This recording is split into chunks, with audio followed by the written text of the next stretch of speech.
High, আমি সুইটি। তোমাদের জন্য প্রতিদিন আমি মজার মজার সব গল্প নিয়ে আসি আর গল্পের পাশাপাশি থাকে তোমাদের জন্য সব মজার মজার কাহিনী। আমি জানি আমার গল্পগুলো শুনে তোমাদের অনেক মজা দেয়। এমনই সব সুখের গল্প পেতে আমার চ্যানেলটি সাবস্ক্রাইব করে আমার সাথেই থেকো। তো চলো দেরি না করে শুরু করে দেই আজকের রোমান্টিক গল্প। একটা লাইক দিয়ে দেখতে থাকো আর মজা করতে থাকো। ফাহিম ঘরে ফিরল সন্ধ্যা ৬টায়, প্রায় ৫ মিনিট পরেই বন্যা কলিং বেল দিল। ফাহিমের কেন যেন মনে হল ওর মনটা অনেক খারাপ। সুন্দরী মেয়েদের মন খারাপ কখনোই ফাহিম দেখেনি। বন্যার এই মন খারাপ করা চেহারা দেখে ফাহিমের নিজেরই মনটাই খারাপ হয়ে গেল। ফাহিম বলল, মন খারাপ নাকি বন্যা? কই না, টায়ার্ড মনে হচ্ছে। দুপুরে কিছু খায়নি তো, তাই ফাহিম বলল। খাওনি কেন? বন্যা বলল, বললাম না, বাবা মা বেড়াতে গেছে। সবসময় লাঞ্চ বক্স নিয়ে আসি, ক্যাফেটেরিয়ায় খাবার আমার রুচি হয় না। ফাহিম বলল, ও সেই কথা। আমার রান্না করা খাবারে রুচি হবে তো? ফাহিমের কথা শুনে বন্যা এবার খিলখিল করে হাসল। হাসলে এত সুন্দর দেখায় কেন? সে হাসতে হাসতে বলল, রুচি হবে না কেন? ওই দিন খেলাম। ফাহিম বলল, ঠিক আছে, তুমি তাহলে হাত মুখ ধুয়ে ফ্রেশ হয়ে নাও। এরপর একটু বিশ্রাম করো। বন্যা বলল, গোসলটাও সেরে ফেলি। কি বলো? ফাহিম বলল, যেমন তোমার ইচ্ছে। ফাহিমের কেন যেন মনে হল বন্যা আজ চরম মোডে আছে। এই সুযোগে সেও কি তার সাথে গোসলটা সেরে নিবে না? কিন্তু ও যদি আবার মাইন্ড করে? করবে কেন? রাতেই তো আমরা এক বিছানায় থাকব। কত সুখ দিব। এমনটা ভাবছে ফাহিম। তাই দ্বিধা না করে বলেই ফেলল, আমিও কি তোমার সাথে একসাথে গোসল সেরে নিলাম না? বন্যা বলল, তাহলে তো ভালোই হয়। কিন্তু আমার যে প্রচণ্ড ক্ষুধা।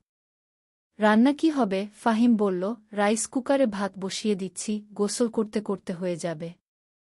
আর তরকারি সকালে রান্না আছে, সেটা দুজনের হয়ে যাবে। বন্যা কথা বলতে তার পরনের স্কিন টাইট টি-শার্টটা গলার উপর থেকে বের করে নিতেই তার ওই দুটো দেখে ফাহিমের অবস্থা কেমন যেন হয়ে উঠল। ফাহিম এক লোভনীয় দৃষ্টি নিয়ে বন্যার ওই দুটোর দিকে তাকিয়ে রল। বন্যা ফাহিমের চোখের দিকে তাকিয়ে মিষ্টি করে হাসল। সে যেন তার এই লোভনীয় চাহিনিটাই আশা করছিল। ফাহিম এতদিন চোরের মতো তাকাত, সেটাই মনে হয় বন্যার কাছে বিরক্তিকর ছিল। সে অনেক মুগ্ধ হয়ে তার শরীরের সৌন্দর্যগুলো দেখাতে প্রস্তুতি নিতে থাকল।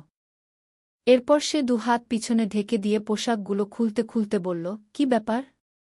রাইস কুকারে চাল ঢেলেছ? ফাহিম লজ্জিত হয়ে বলল, হ্যাঁ, দিচ্ছি। ফাহিম রাইস কুকারে তাড়াহুড়ো করে চাল ঢেলে ধুতে ধুতে বন্যার ওই দিকে তাকিয়ে রইল। ফাহিম অনেকটাই হা হয়ে বন্যার দিকে তাকিয়ে রইল। বন্যা তারটা খুলে বিছানার কোণের দিকে ছুঁড়ে ফেলে দিল, তারপর নেভি ব্লু কালারের প্যান্টের হুক খুলতে বলল। অমন হা করে কি দেখছ?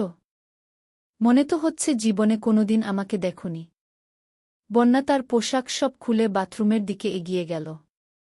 বাথরুমে ঢুকে গোসলখানার শীতল পানির শাওয়ার ছেড়ে দিয়ে ফাহিমকে ডাকল। ফাহিম, তাড়াতাড়ি এসো।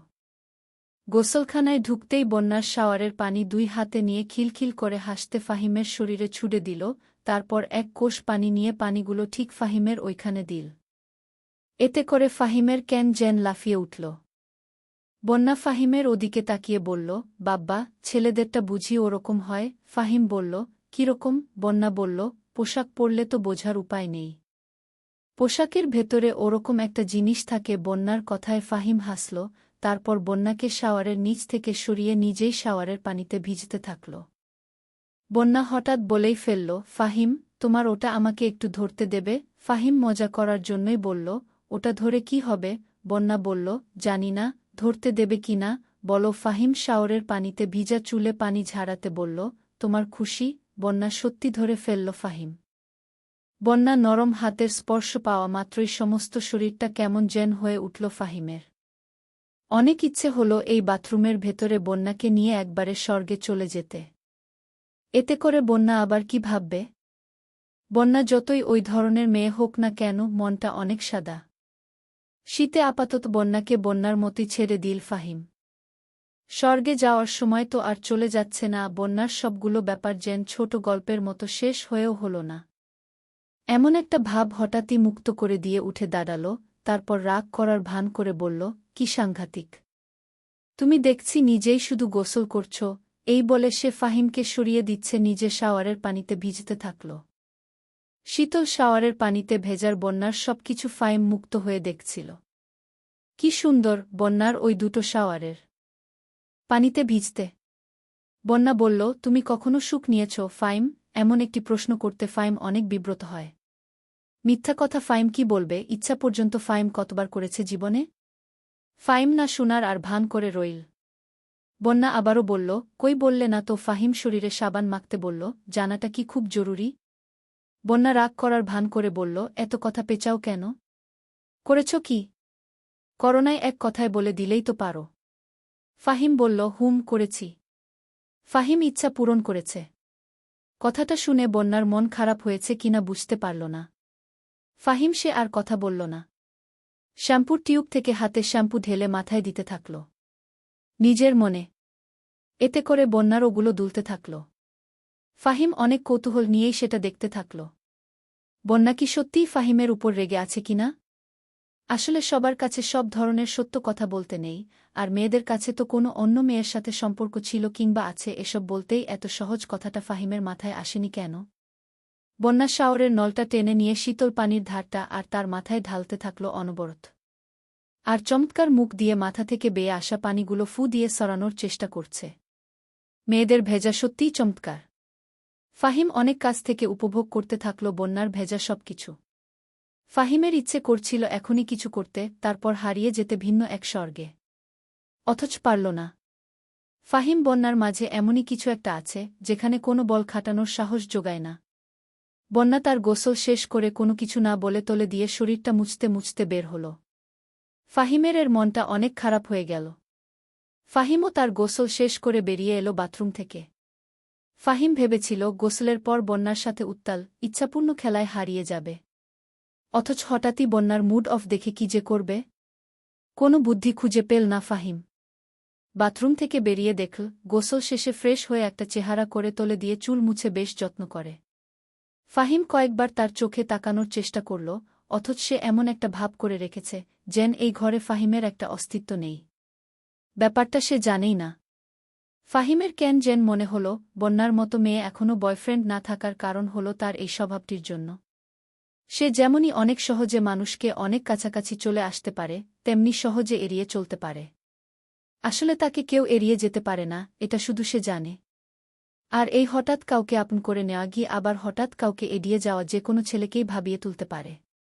বন্যা চুল মোছা শেষ হলে তলেটা শরীরে পিছিয়ে অতঃপর ফাহিমের বিছানায় শুয়ে পড়ল। বন্যা ইচ্ছা পূরণ করার জন্য কোনো আহ্বান কিনা কে জানে। ফাহিম বলল, তুমি কি আমার উপর রেগে আছো? বন্যা হাসি মুখেই বলল, রাগ করার মতো কোনো কিছু করেছ নাকি? ফাহিম বলল, তাহলে কোনো কথা বলছ না কেন? চুপচাপ। আবার শুয়ে পড়লে বন্যা এবার শরীরে হাত রেখে কাজ শুয়ে শুয়ে পড়ল। বললাম না, টায়ার্ড মনে হচ্ছে। সকালে এক পিস পাও রুটি খেয়েছিলাম, এই যা। তুমি খাবার রেডি করো আগে। খানিকটা বিশ্রাম করতে চাই। ফাহিম বলল, ও ঠিক আছে। আমি এখনই রেডি করছি। ফাহিম ঘরের কোণে ডাইনিং টেবিলে যায়। ফাহিমদের ঘরে কোনো ডাইনিং টেবিল নাই। সস্তা একটা সোফার সেট কিনে নিয়েছিল চাকরি হওয়ার পর। ফাহিম সেই সোফার সামনে নিচু টেবিলে বসে টেবিলটার উপরে খাবার সাজিয়ে রাখল। অতঃপর বন্যাকে ডাকল, খেতে এসো বলে ফাহিম নিজেও সোফাতে গিয়ে বসল। বন্যা বিছানা থেকে নেমে এসে সরাসরি ফাহিমের কোলে উপরে বসল। এতে করে ফাহিমের সারা শরীরে যেন গরমের একটা ধারা বইতে থাকল। বন্যা ফাহিমের শরীরটা অনেক আদরে ধরে বলল, আমাকে আজ খাইয়ে দেবে? ফাহিম তার মুখে আলতো করে একটা আদর এঁকে দিয়ে বলল, ঠিক আছে লক্ষ্মীটি। বন্যার গরম উত্তাপে ফাহিমের ওটা যেন আরও বেশি গরম হতে থাকল। খাওয়া দাওয়া শেষ করে ফাহিম বর্ণাকে বলল, এবার নামো লক্ষ্মীটি, হাত ধুতে হবে। বর্ণা আহ্লাদ করে বলল, আমাকে কোলে নিয়ে চলো। ফাহিম তাকে কোলে করে নিয়ে বিছানায় চলে গেল।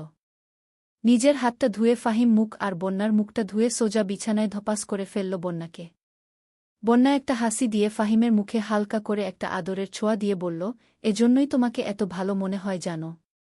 ছোটকাল থেকে কেউ আমার সাথে বন্ধুত্ব করতে চায় না। আমি যে পড়া করতে চাই, তারপরও সবাই আমাকে কেমন যেন অন্য চোখে দেখে। ফাহিম বলল, আজকে তোমার মন ভরে সুখ দিব? বন্যা বলল, সত্যি। ফাহিম বলল, সত্যি। হইল তো? বন্যা বলল, তোমার তো ইচ্ছা পূরণের অনেক অভিজ্ঞতা আছে, আমার সাথে মজা পাবে তো? ফাহিম মনে মনে বলল, তোমার সাথে ইচ্ছা পূরণের জন্য কত রাত স্বপ্নে বিভোর ছিলাম। আর তুমি বলছো মজা পাবো কিনা? ফাহিম বলল, তোমার এত সুন্দর সবকিছু, মজা না পাওয়ার কি আছে? ফাহিম আর কথা বাড়াতে দিল না বন্যাকে। তারপর তারা শুরু হয়ে গেল। ফাহিম অনুভব করল বন্যা কেমন যেন হয়ে উঠছে। বন্যার অবস্থা দেখে মনে হল জীবনে সে কখনোই কারো স্পর্শ পায়নি। মুহূর্তে সে কেমন যেন হয়ে উঠল।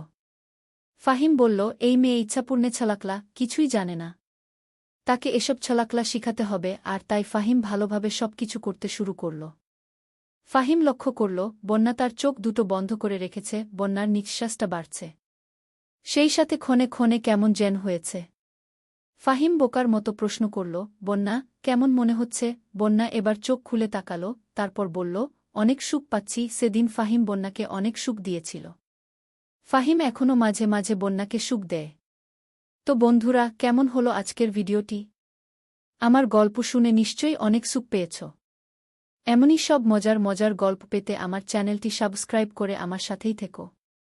আমি তোমাদের সুখের ঠিকানায় নিয়ে যাব। আমার সাথে সুখের সাগরে ভাসাবে। তো সবাই অনেক অনেক ভালো থেকো। আমি আবারও তোমাদের জন্য এমনই মজার ভিডিও নিয়ে আসব। Bye bye.